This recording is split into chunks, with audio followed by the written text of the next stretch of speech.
Hello दोस्तों, आज मैं आपको जयशंकर प्रसाद जी की बहुत ही रोमांचक कहानी सुनाने जा रहा हूँ। कहानी का नाम है घीसू। चलिए कहानी का वाचन प्रारंभ करते हैं। संध्या की कालिमा और निर्जनता में किसी कुएं पर नगर के बाहर बड़ी प्यारी स्वर लहरी गूंजने लगती। घीसू को गाने का चस्का था, परंतु जब कोई न सुने वह अपनी बूटी अपने लिए घोंटता और आप ही पीता। जब उसकी रसीली तान दो चार को पास बुला लेती, वो चुप हो जाता, अपनी बटुई में सब सामान बटोरने लगता और चल देता। कोई नया कुआं खोजता, कुछ दिन वहां अड्डा जमता। सब करने पर भी वो 9 बजे नंदू बाबू के कमरे में पहुंच ही जाता। नंदू बाबू का भी वही समय था, बीन लेकर बैठने का। घीसू को देखते ही वह कह देते, आ गए घीसू। हाँ बाबू। गहरे बाजों ने बड़ी धूल उड़ाई, साफे का लोच आते आते बिगड़ गया। कहते कहते वह प्रायः अपने जयपुरी गमछे को बड़ी मीठी आंखों से देखता और नंदू बाबू उसके कंधे तक बाल, छोटी छोटी दाढ़ी, बड़ी बड़ी गुलाबी आंखों को स्नेह से देखते। घीसू उनका नित्य दर्शन करने वाला, उनकी बीन सुनने वाला भक्त था।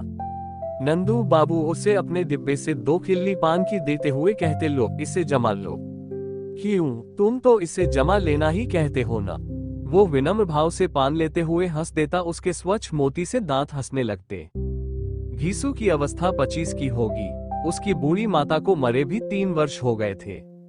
नंदू बाबू की बीन सुनकर वह बाजार से कचौड़ी और दूध लेता, घर जाता, अपनी कोठरी में गुनगुनाता हुआ सो रहता। उसकी पूंजी थी 100 रुपये। वो रेजगी और पैसे की थैली लेकर दशाश्वमेध पर बैठता, 1 पैसा रुपया बट्टा लिया करता और उसे 12-14 आने की बचत हो जाती थी। गोविंद राम जब बूटी बनाकर उसे बुलाते, वो अस्वीकार करता। गोविंद राम कहते, बड़ा कंजूस है, सोचता है पिलाना पड़ेगा, इसी डर से नहीं पीता। घीसू कहता, नहीं भाई, मैं संध्या को केवल 1 ही बार पीता हूँ। गोविंद राम के घाट पर बिंदु नहाने आती। 10 बजे उसकी उजली धोती में गोराई फूटी पड़ती। कभी रेजगी पैसे लेने के लिए वह घीसू के सामने आकर खड़ी हो जाती। उस दिन घीसू को असीम आनंद होता। वह कहती, देखो घिसे पैसे न देना। वाह बिंदो, घिसे पैसे तुम्हारे ही लिए हैं। क्यों, तुम तो घीसू ही हो, फिर तुम्हारे पैसे क्यों ना घिसे होंगे। कहकर जब वो मुस्करा देती तो घीसू कहता, बिंदो, इस दुनिया में मुझसे अधिक कोई ना घिसा, इसीलिए तो मेरे माता पिता ने घीसू नाम रखा था। बिंदो की हंसी आंखों में लौट जाती। वो एक दबी हुई सांस लेकर दशाश्वमेध के तरकारी बाजार में चली जाती।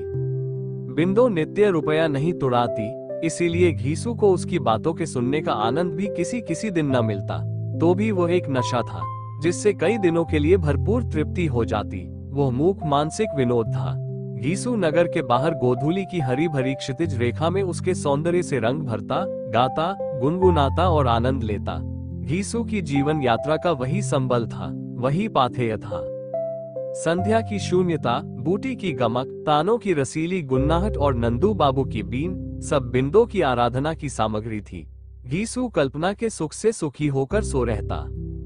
उसने कभी विचार भी न किया था कि बिंदो कौन है।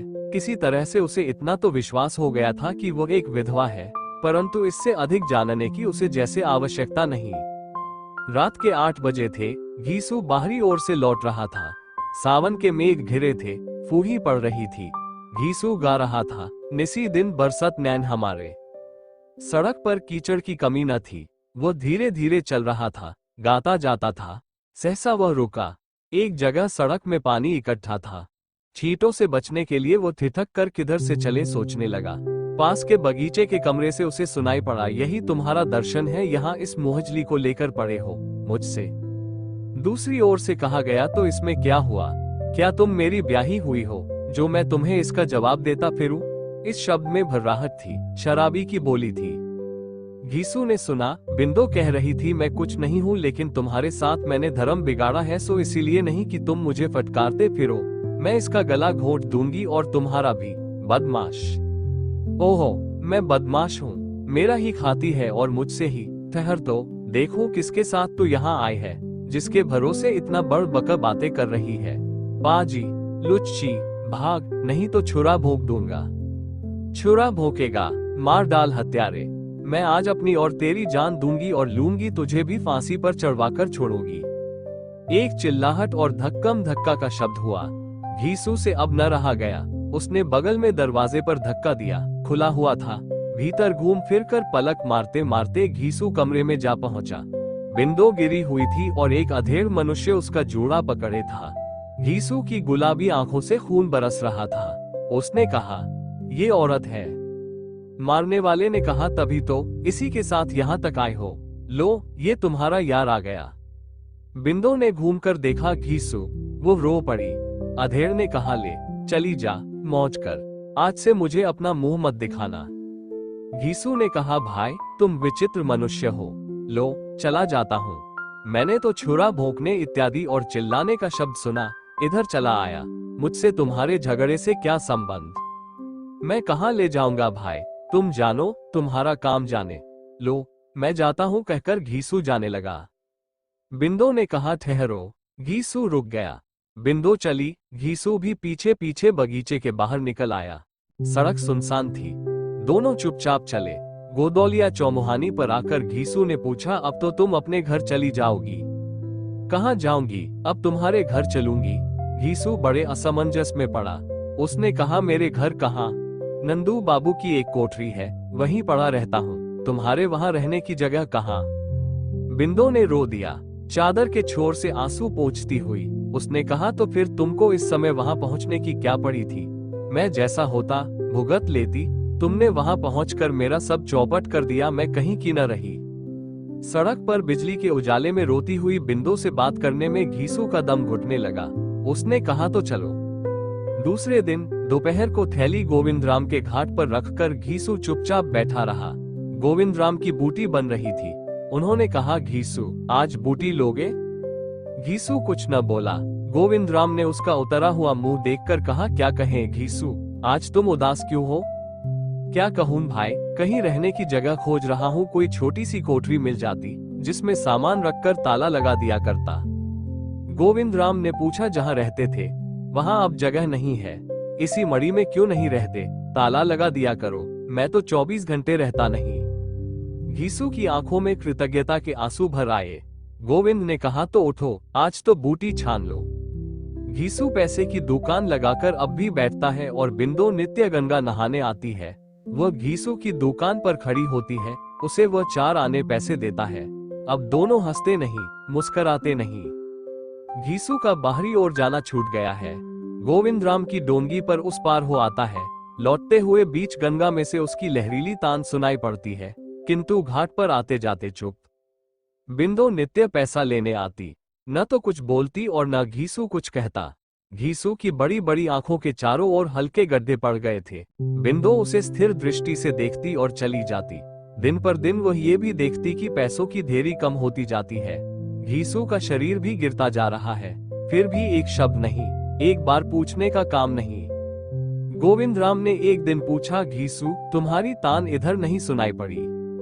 उसने कहा, तबीयत अच्छी नहीं है। गोविंद ने उसका हाथ पकड़कर कहा, क्या तुम्हें ज्वर आता है? नहीं तो यूं ही आजकल भोजन बनाने में आलस करता हूँ, अन्न बन खा लेता हूँ। गोविंदराम ने पूछा, बूटी छोड़ दिया, इसी से तुम्हारी ये दशा है?